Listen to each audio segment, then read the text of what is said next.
Yamunatira Vanachari Jaya Radha Madhava Kunjabihari Jaya Radha Madhava Kunjabihari Jaya Gopi Janavalabha Girivaradari Jaya Gopi Janavalabha Girivaradari Yashoda Nandana Bhaja Janavandana Yashoda Nandana Bhaja Janavandana Yamuna Tira Vanachari Yamuna Tira Vanachari Hare Krishna, Hare Krishna, Krishna Krishna, Hare Hare, Hare Rama, Hare Rama, Rama Rama, Hare Hare, Hare Krishna, Hare Krishna, Krishna Krishna, Hare Hare, Hare Rama, Hare Rama, Rama Rama, Hare Hare, Hare Krishna, Hare Krishna, Krishna Krishna, Hare Hare, Hare Rama, Hare Rama, Rama Rama, Hare Hare, Hare Krishna, Hare Krishna, Krishna Krishna, Hare Hare, Hare Rama, Hare Rama, Rama Rama, Hare Hare, Hare Krishna, Hare Krishna, Krishna Krishna, Hare Hare, Hare Rama, Hare Rama, Rama Rama, Hare Hare, Hare Krishna, Hare Krishna, Krishna Krishna, Hare Hare, Hare Rama, Hare Rama, Rama Rama, Hare Hare, Hare Krishna, Hare Krishna, Krishna Krishna, Hare Hare, Hare Rama, Hare Rama, Rama Rama, Hare Hare, Hare Krishna, Hare Krishna, Krishna Krishna, Hare Hare, Hare Rama, Hare Rama, Rama Rama, Hare Hare, Hare Krishna, Hare Krishna, Krishna Krishna, Hare Hare, Hare Rama, Hare Rama, Rama Rama, Hare Hare, Hare Krishna, Hare Krishna, Krishna Krishna, Hare Hare, Hare Rama, Hare Rama, Rama Rama, Hare Hare, Hare Krishna, Hare Krishna, Krishna Krishna, Hare Hare, Hare Rama, Hare Rama, Rama Rama, Hare Hare, Hare Krishna, Hare Krishna, Krishna Krishna, Hare Hare, Hare Rama, Hare Rama, Rama Rama, Hare Hare, Hare Krishna, Hare Krishna, Krishna Krishna, Hare Hare, Hare Rama, Hare Rama, Rama Rama, Hare Hare, Hare Krishna, Hare Krishna, Krishna Krishna, Hare Hare, Hare Rama, Hare Rama, Rama Rama, Hare Hare, Hare Krishna, Hare Krishna, Krishna Krishna, Hare Hare, Hare Rama, Hare Rama, Rama Rama, Hare Hare, Hare Krishna, Hare Krishna, Krishna Krishna, Hare Hare, Hare Rama, Hare Rama, Rama Rama, Hare Hare, Hare Krishna, Hare Krishna, Krishna Krishna, Hare Hare, Hare Rama, Hare Rama, Rama Rama, Hare Hare. Jaya Jaya Prabhupada, Prabhupada, Prabhupada. Jaya Jaya Prabhupada, Jaya Jaya Prabhupada, Prabhupada, Prabhupada, Jaya Jaya Prabhupada.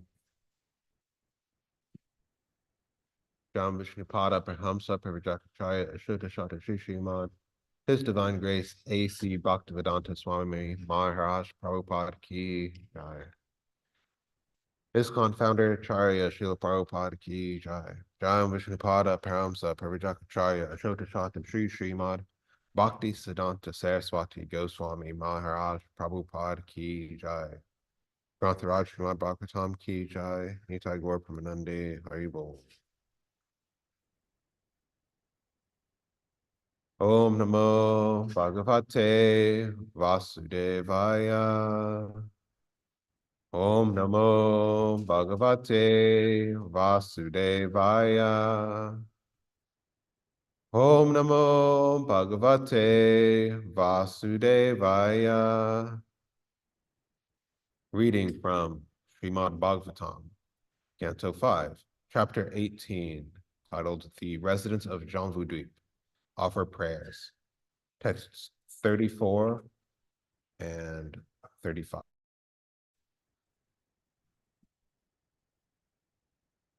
Uttareshu Chu Cha Purusha Shu Bhagavan Yagya Purusha Kirta Varaha Rupa Aste Tamtu Devi Haisha Bu Saha Kurubir Askalita Bhakti Yogina Padhavati Imam Cha Paramam Upanishadam Avartayati. Om Namo Bhagavate Mantra Tattva Lingaya Yagya Kratave Maha Devaravai Yavaya Mahaparushaya Nama Karma Shukalaya Triyu Gaya Namaste. Word for word. Uttareshu, on the northern side. Cha, also. Kurushu, in the tract of land known as Kuru. Bhagavan, the Supreme Personality of Godhead. Yagya Parusha, who accepts all results of sacrifices. Krita Varaha Rupa, having accepted the form of a boar. Aste, exists eternally. Tam, him. Tu, certainly. Devi, the goddess. Ha, certainly. Esha, this. Bu, planet Earth. Saha, along with. Kurubi, the inhabitants of the land known as Kuru. Askalita, unfailing. Bhakti Yogena, by devotional service. Upadhavati, worship. Imam, this. Cha, also. Paramam Upanishadam, the supreme Upanishad, the process by which one can approach the Lord. Avaratyati, chants again and again for the purpose of practice. Om, O Lord. Nama, respectful obeisances. Bhagavate, unto the Supreme Personality of Godhead. Mantra Tattva Lingaya, who is understood in truth by different mantras. Yagya, in the form of animal sacrifices. Kratave, and animal sacrifices. Mahadvara, great sacrifices. Avayavaya, whose limbs and bodily parts. Mahaparusha, unto the Supreme Lord. Nama, respectful obeisances. Karma Shukalaya, who purifies the fruitive activities of the living entities. Triyugaya, unto the Supreme Personality of Godhead, who is full with 6 opulences, and who appears in 3 yugas, remaining concealed in the 4th yuga. Nama, my respectful obeisances. Te, unto you. Translation and purport by His Divine Grace, A.C. Bhaktivedanta Swami Prabhupada, Srila Prabhupada Ki Jai. Shukadev Goswami said, Dear King, the Supreme Lord in his Boar incarnation, who accepts all sacrificial offerings, lives in the northern part of Jamvudweep. There, in the tract of land known as Uttara Kuru Varsha, Mother Earth and all the other inhabitants worship him with unfailing devotional service by repeatedly chanting the following Upanishad mantra. O Lord, we offer all our respectful obeisances unto you as the gigantic person. Simply by chanting mantras, we shall be able to understand you fully. You are yagya, sacrifice, and you are the kratu, ritual. Therefore, all the ritualistic ceremonies of sacrifice are part of your transcendental body, and you are the only enjoyer of all sacrifices.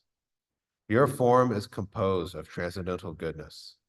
You are known as Tri Yuga because in Kali Yuga, you appear as a concealed incarnation, and because you always fully possess the 3 pairs of opulences. Purport. Sri Chaitanya Mahaprabhu is the incarnation for this age of Kali, as confirmed in many places throughout the Puranas, the Mahabharata, Srimad Bhagavatam, and the Upanishads.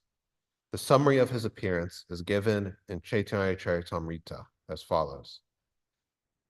Kali Yuga Lila Avatara Nakare Bhagavan Ataveya Triyuga Kari Kahi Taranama. In this age of Kali, the Supreme Personality of Godhead, Bhagavan, does not appear as a Lila avatar, an incarnation to display pastimes. Therefore, he is known as Tri Yuga. Unlike other incarnations, Lord Sri Chaitanya Mahaprabhu appears in this age as a devotee of the Lord. Therefore, he is called a concealed incarnation, Chana avatar.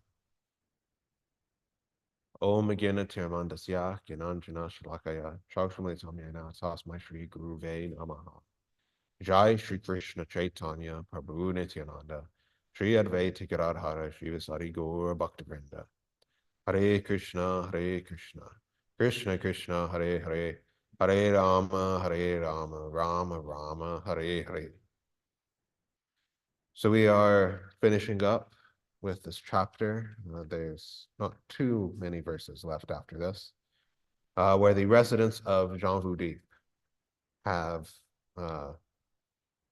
been offering, or it's been describing the prayers that the residents of Zhangzhou offer to the various incarnations of the Supreme Lord of Krishna. And in this verse, or these verses, that are describing Uttara Varsha, the northernmost part of Zhangzhou, it is described that Mother Earth is worshiping Lord Varahadev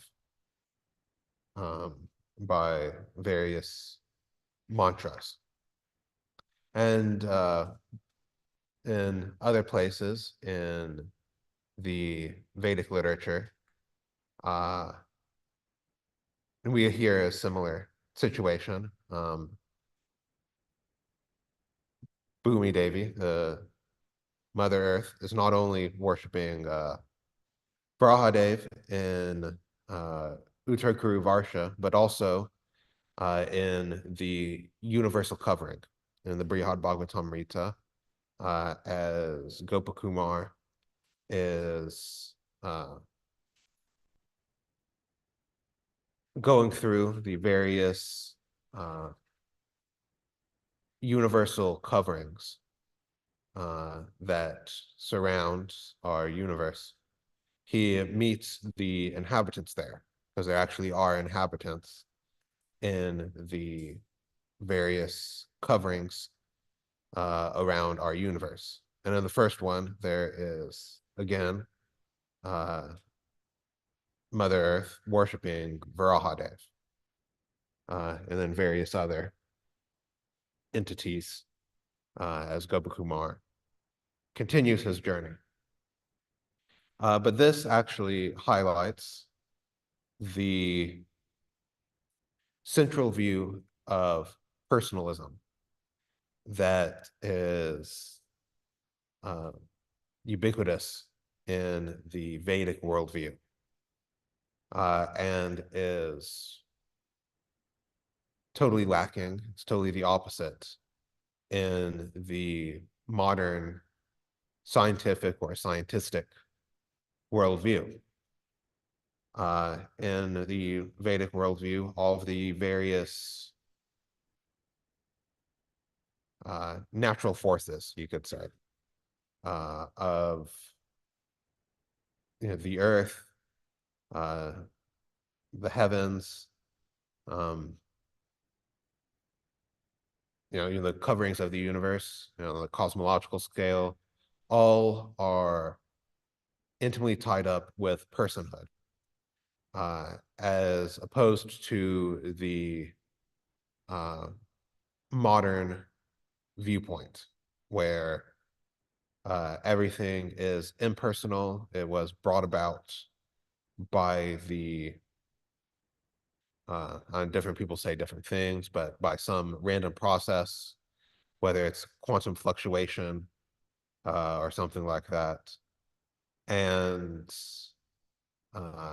the eventual fate of the universe, according to the impersonalistic worldview, is either that everything will get far enough apart and radiate out enough heat that will undergo what's called the heat death, where everything just kind of stops happening as entropy maximizes, or will turn around and have a big crunch where everything runs into each other, or the quantum fluctuation will simply recombine and will just simply pop out of existence, governed by the probabilistic laws of quantum mechanics. But the Vedic worldview offers a completely different situation, a completely different way of looking at the universe, with personalism at the center. All of the various um,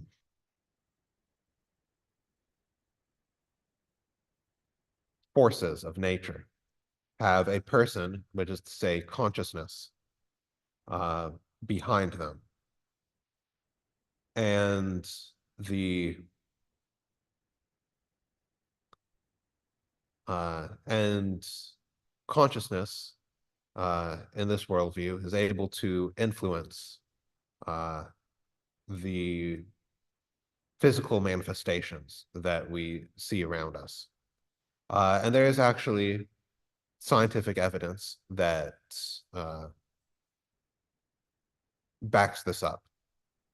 Uh, of course, one well-known one is that uh, the crystal structure that ice has depends on the quality of sound. And that's the uh, kind of intentional quality of the sound, not, volume or intensity or anything like that. That is directed at it before you freeze it. Another experiment that you could do, uh, I know somebody who has done this experiment, is that if you get if you cook some rice and put it in two separate containers, and label one smart and the other fool, and then with the smart rice, you get it out and praise it every day. And with the fool rice, you get it out and just berate it every day. They actually decompose differently. Uh, and uh, yeah, so I actually know somebody who's done that experiment, and everybody here has rice in containers. So if you feel like yelling at rice every day for a while, uh, you can repeat it yourself. And then also, even in the more academic world, there is the uh,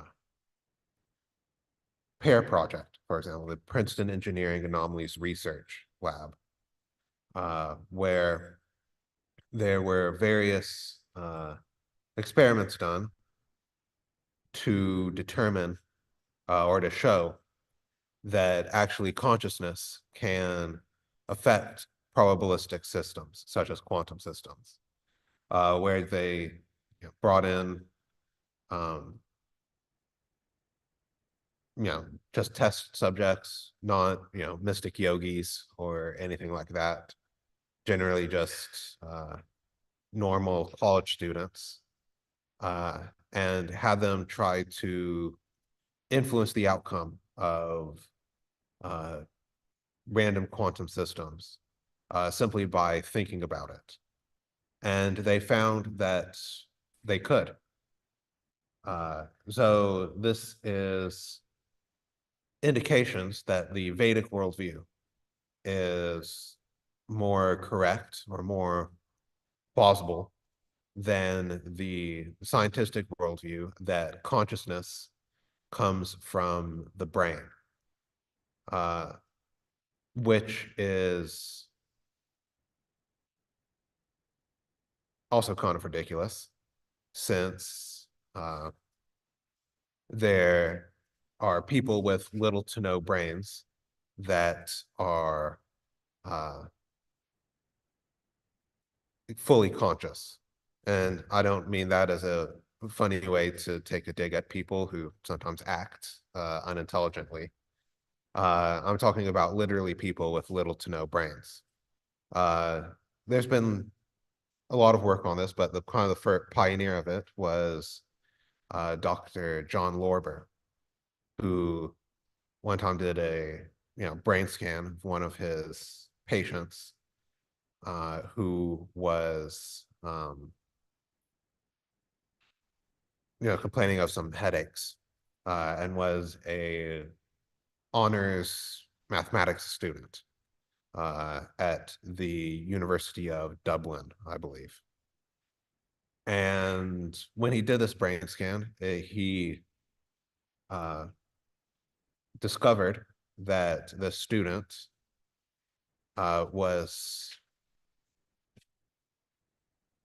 that he had a condition called hydrocephalus, where the majority of the skull cavity is filled with water rather than brain tissue.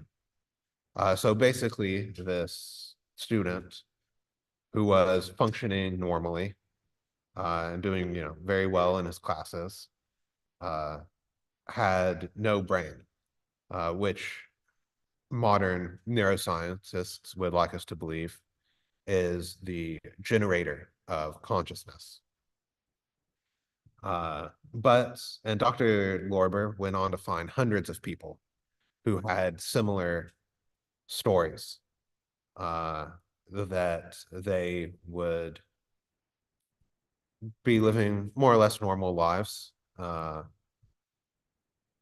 but that they all lacked a either completely or a significant amount of brain tissue.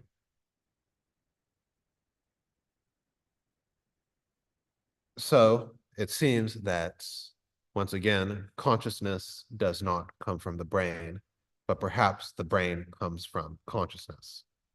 And that is the viewpoint of the Vedas, of the Vedic literature, that actually consciousness is the foundational aspect of existence, from people, from normal human beings, but also more generally to Mother Earth, the demigods, and all the way up to the Supreme Personality of Godhead. And the question is then, how do we know the personal aspect of all of these entities, but ultimately the supreme living entity, who is the foundation of everything else, of all other living entities? Because it does seem in many ways that the material manifestation in our everyday experience is it does seem to be impersonal or mechanistic. If I go outside and stand on the ground, just stand on some dirt or something, it seems, like I am just standing on a rock floating through space, orbiting a sun. It doesn't seem like there is personality there. And that is very local to our experience. So how do we understand the supreme person who is outside of our everyday experience? And the answer is given by these prayers, or the first of these prayers, that were spoken by the residents of Uttaraku Varsha, that simply by chanting mantras, we'll be able to understand the Supreme Lord fully. This is Shabda Praman, that by hearing we understand. I'm pretty sure all of us are aware of the various pramans, or ways of gaining knowledge according to the Vedic system. There are several, but they generally reduce into three that are kind of foundational: Pratyaksha, Anuman, and Shabda. So sense perception, logical inference, and hearing from authorized sources. And the way to actually gain perfect knowledge is to hear from a perfect source. And this was the way that the transcendental knowledge of the Supreme Personality of Godhead is revealed to us. There are the various mantras in the Vedic literature. Of course, there are the main ones that we chant as part of our sadhana, the Hare Krishna mantra, the Panchatattva mantra, the Gayatri mantras for those of us who have second initiation. But all of the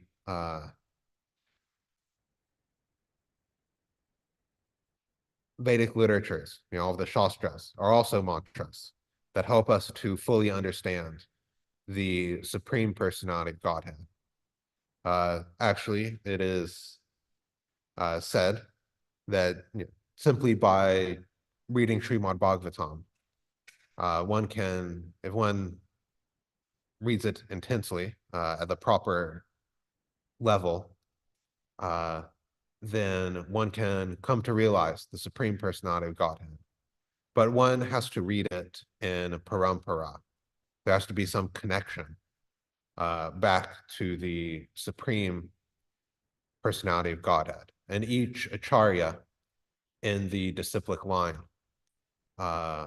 explains Shastra and even in some ways add to it. So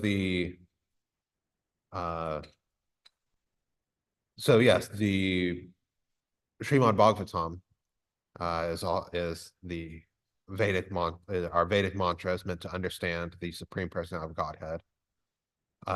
But the purports of Srila Prabhupada, as well as his classes, lectures, his various books that he's written, are also mantras that are meant to help us fully understand the Supreme Personality of Godhead.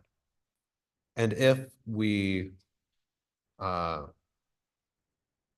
hear this transcendental knowledge in parampara, then we can actually understand the true position of ourselves and of the Supreme Personality of Godhead.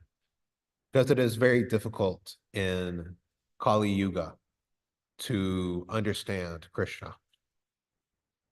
The verse here, it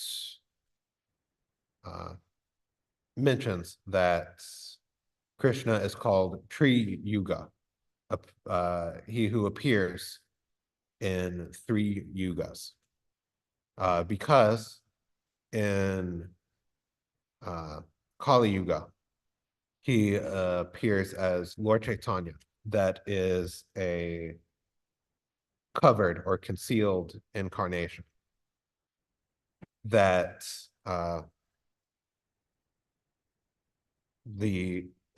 the other yugas there are very obvious manifestations that the various avatars that come are incarnations of the Supreme Personality of Godhead.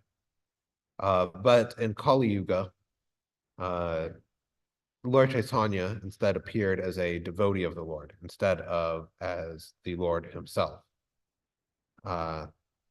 And in Kali Yuga in general, we are also very we don't know the proper conclusions of anything. There are so many speculative opinions. Basically, anything that you can think of,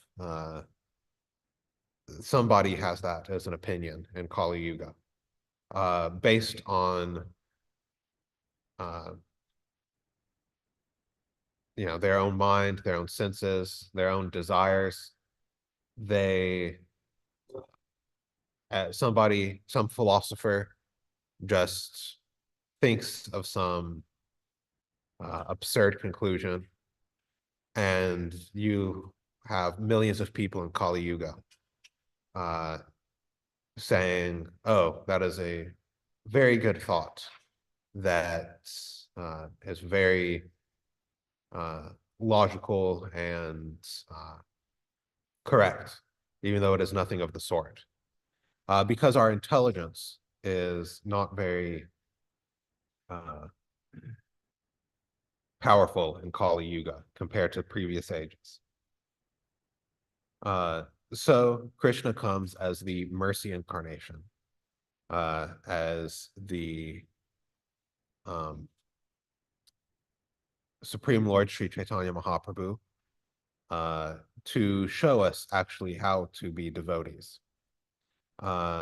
And the later acharyas give us the factual conclusions, that all of reality is resting on personhood, on the supreme personality of Godhead. It even says in the purport today, "We offer our respectful obeisances unto you as the gigantic person." The phrase gigantic person doesn't seem to be in the Sanskrit text itself, but it seems, at least to me, to be a reference to the Virat Rupa, the Lord as the personal form of the universe. So everything is actually the supreme personality of Godhead, and it manifests from him.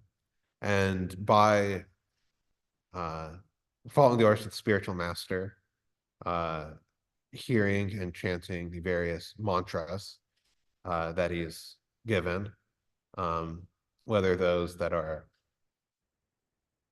normally what we think of as mantras, or just hearing the words of the spiritual master, we'll be able to actually understand the supreme personality of Godhead, despite all of the impediments of the age of Kali, and all of the wrong-headed ideas that we have been indoctrinated into by the scientific system and atheistic system that most of us have been brought up in.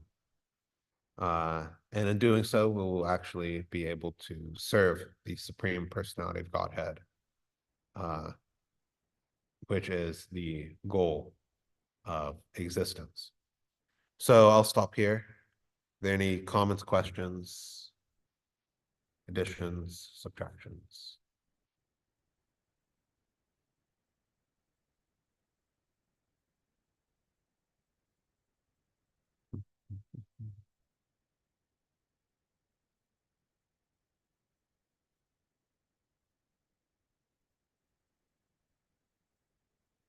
Anybody?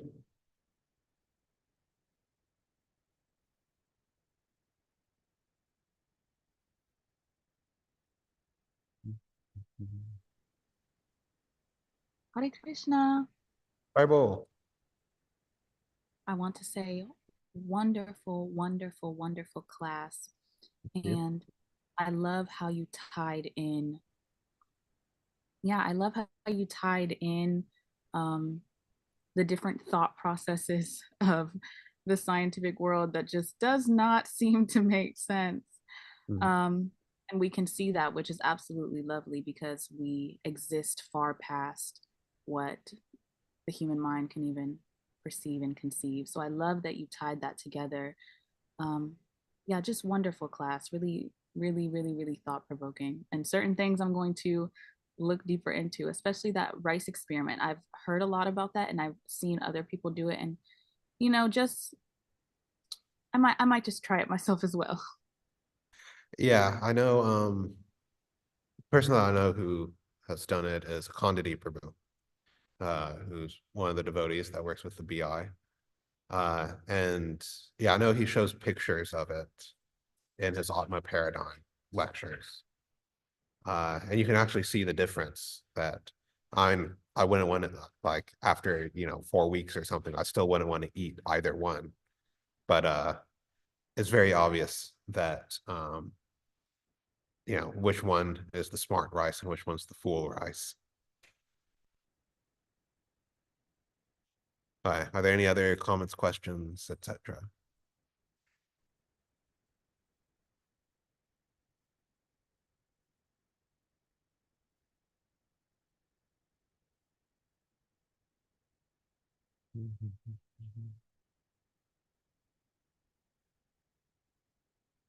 Okay, going once. Hare Krishna, good morning. Kalasuru Prabhu. Thank you for a beautiful, beautiful class. And what it really, this is just I guess, an addition just from Srimad Bhagavatam 12th canto, 4th chapter, 40th verse. And in deference to Janavatsala, who really did make me realize it's important for us to at least try to share the Sanskrit. I'm going to try that first. And it reads, Samsara Sindhum Ati Dustaram Utirshur. Nanya Plavo Bhagavataha Purusho Tatmasya. Lila Kata Rasa Nishevanam Atarena Humsobhaved Vivida Dukkha Davaditasya. And the translation is, for a person who is suffering in the fire of countless miseries and who desires to cross the insurmountable ocean of material existence, there is no suitable boat except that of cultivating devotion to the transcendental taste for the narrations of the Supreme Personality of Godhead's pastimes. And the purport is very short, and it just reads, although it's not possible to completely describe the pastimes of the Lord, even a partial appreciation can save one from the unbearable miseries of material existence. The fever of material existence can be removed only by the medicine of the holy name and pastimes of the Supreme Lord, which are perfectly narrated in Srimad Bhagavatam. And I loved your class today, bringing us back to that. We need to be studying through the Parampara. We need to be in the Srimad Bhagavatam. We need to be remembering the goal is just to try to have some understanding of Krishna. And it's even a partial, it says even a partial appreciation can save one from the unbearable miseries of material existence. So we have an amazing, amazing gift, and it's so important for us to realize that and to enjoy these classes. Like, this is wonderful that we get to share this and to know this. And yeah, like you said, everybody in Kali Yuga has an opinion, or maybe 5 or 6, but we get to study the truth. When you were talking about the brain, I thought about how it's like a radio. It's a transmitter, and people who study, we say, oh, it sends all the signals and the brain controls everything. It's like, yes, but where do the signals come from? Right. A radio is just transmitting, and it's transmitting these radio, and where the radio waves come from. So we have hopefully the humility and the intelligence to understand that we are studying where those signals come from, where everything comes from, and trying to at least have an appreciation of the Lord. So thank you for your, I always love when you talk about the science and the studies. You said recently something about, people quote these studies and they have no idea what the whole study was even about, how it was performed, when it was, none of those parameters, but they're just quoting it. And it made me laugh because it made me think of when I was a child. There was a commercial that actually said 9 out of 10 doctors prefer Kent cigarettes. So how incredibly silly is that? And yet people, I'm sure, went out and switched their brand of finding their way to death because they believe that 9 out of 10 doctors actually thought this was a better deal. So thank you very much for always offering an enlivening and eye-opening class. Haribol. I will. Thank you. Yeah, the kind of sociology of science is an interesting thing to think about. Dhruta Karma Prabhu calls it the great knowledge filter. That actually, in many branches of science, if you try to publish something that's good science, but goes against the established conclusions, it is very hard to get it published. even if it doesn't have, anything to do with religion or Shastra or metaphysical sorts of things, even if it just goes against what people think is the correct way, it can be very hard to get published, which is, of course, the opposite of what we're told science is supposed to be.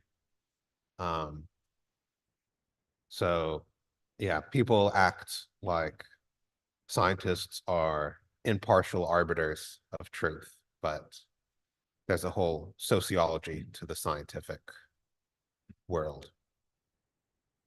Any other comments or questions?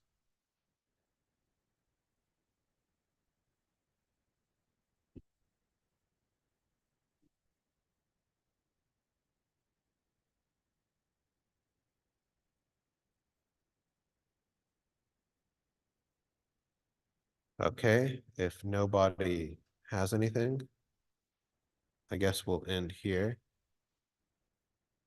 Srimad Bhagavatam ki jai.